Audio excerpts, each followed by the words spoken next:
আছেন? কি অবস্থা, ভালো আছেন? ভাই ভালো আছেন না? হ্যাঁ, তো এই সাঁকোটা হইলো কেমন অনুভূতি? মোটামুটি ভালো হয়েছে। ভালো লাগছে? ভালো। আচ্ছা আচ্ছা, আপনি কি চান যে এই সাঁকো আবার আগামীতে ব্রিজ হোক? আগামী ব্রিজ হইলে আমাকে উপকার বেশি হবে তাহলে। আসসালামু আলাইকুম, আসেন এদিকে আসেন না, একটু ভিতরে যাই বলি।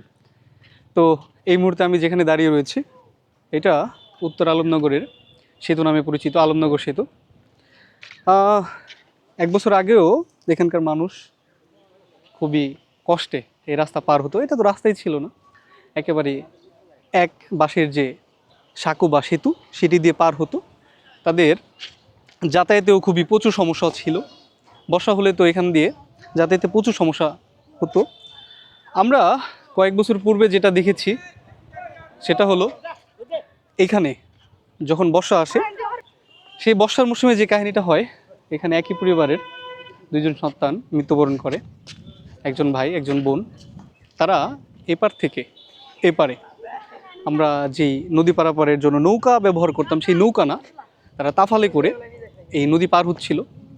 তবে তাফালটা ডুবে একই পরিবারের দুইজন অর্থাৎ ছেলে এবং মেয়ে, আপন ভাই বোন, তারা ডুবে মৃত্যুবরণ করেন এই নদীতে।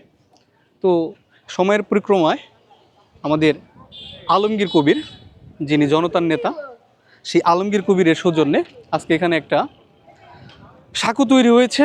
অত্যন্ত সুন্দর চমৎকার একটি সাঁকো তৈরি হয়েছে। মানুষের কষ্টটা কিছুটা হলেও লাঘব হবে। তো আপনাদের সেই সাঁকোটাই দেখানোর চেষ্টা করছি। এখন উদ্বোধন করার জন্য আমাদের ফরিদপুর 4 আসনের মাননীয় এমপি মহোদয় এবং গণমানুষের নেতা জনাব শহীদুল ইসলাম বাবুল খান তিনি আসছেন। কি অবস্থা, ভালো আছেন? ভাই ভালো আছেন না? হ্যাঁ, তো এই সাঁকোটা হইলো কেমন অনুভূতি? মোটামুটি ভালো হয়েছে। ভালো লাগছে? ভালো। আচ্ছা আচ্ছা, আপনি কি চান যে এই সাঁকো আবার আগামীতে ব্রিজ হোক? আগামী ব্রিজ হইলে আমাকে উপকার বেশি হবে তাহলে।